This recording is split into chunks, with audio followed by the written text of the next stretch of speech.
मराठी लघुलेखन 100 शब्द प्रति minute. 5 second. Start. व्यक्तिगत व्यापारी आणि भागीदारी व्यवसायाचा व्यापार वाढल्यामुळे संयुक्त भांडवली कंपनीची व्यवस्था झाली. यासंबंधी 1956चा कंपनी कायदा भारतात प्रचलित आहे. मोठ्या आकाराच्या उत्पादन संस्थेला व व्यापारी संस्थेला कंपनी या व्यवसाय संघटनेचा प्रकार अत्यंत सोयीचा वाटतो. कंपनीची व्याख्या करावयाची झाल्यास ती अशी जिचे अस्तित्व चिरंतन काळ टिकणारे आहे, प्रतीक म्हणून जिचे एक बोधचिन्ह आहे, जिची निर्मिती कृत्रिम व्यक्ती म्हणून झालेली असून तिची नोंद सरकारच्या दप्तरी झालेली आहे, ती संघटना म्हणजे कंपनी होय. परिच्छेद. कंपनीची स्थापना कायद्याला धरून झालेली असते. कंपनीला कायद्याने चिरंतन आयुष्य दिलेले आहे. तिची स्थापना कायद्याला धरून झालेली असल्यामुळे कंपनीची अस्तित्व कायम स्वरूपाचे असते. सार्वजनिक कंपनीची स्थापना करण्यास कमीत कमी 7 सभासद लागतात.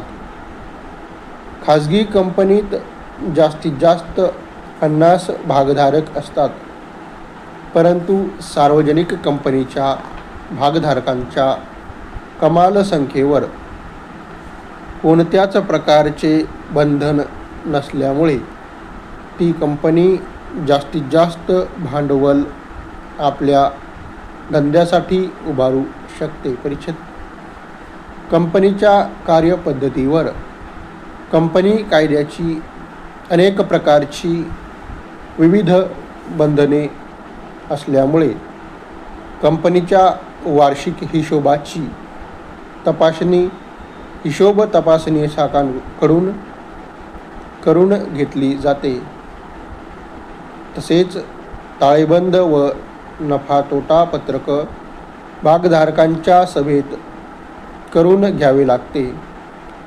कंपनीचे व्यवस्थापन कसे चालवावे यासंबंधीही अनेक तरतुदी कंपनी कायदा 1956 मध्ये आहेत. परिच्छेद. कंपनीची कर्जे घेण्याची क्षमताही खूप असते.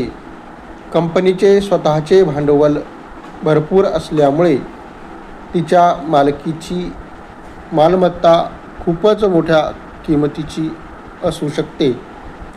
शिवाय हिशेबतज्ञ हिशोबनीस कायद्यात सांगितलेल्या तरतुदीप्रमाणे कंपनीचे हिशेब लिहितात व दरवर्षी मान्यताप्राप्त हिशेब तपासणीसांकडून तपासून घेतल्यामुळे बँका व इतर वित्त संस्था कंपनीच्या व्यवसायाच्या गरजेप्रमाणे मोठ्या आकाराची अल्प मुदतीची व दीर्घ मुदतीची कर्जे कंपनीला देऊ शकतात. त्यामुळे कंपनीची भांडवल उभे करण्याची क्षमता आणखीच वाढते. परिच्छेद. कंपनीच्या व्यवसायाचा व्याप भरपूर असल्यामुळे तंत्रज्ञ, प्रशिक्षित व्यवस्थापक आणि अनुभवी व नावाजलेले सर्व सेवक वर्ग भरपूर पगार देऊन कंपनी नेमू शकतात. त्यांचा पगार जास्त असला तरीही व्यवसायाचा व्याप मोठा असल्यामुळे दर नगामागे खर्च कमीच येतो. श्रम विभागणी किंवा वैशिष्ट्यीकरणाचे जास्तीत जास्त फायदे घेणे कंपनीत शक्य झाले आहे. परिच्छेद. कंपनीचा कारभार पाहण्यासाठी भागधारक सभा घेऊन त्यांच्यातूनच संचालक निवडतात. जर या संचालकांनीच कंपनीच्या व्यवसायात पुरेसे लक्ष घालून कंपनीच्या हिताचे रक्षण केले तर कंपनी चांगली चालू शकते. आजचा औद्योगिक विकास व व्यापार क्षेत्राची प्रगती कंपनी या व्यवसाय संघटनेच्या प्रकरणामुळेच शक्य झाली आहे.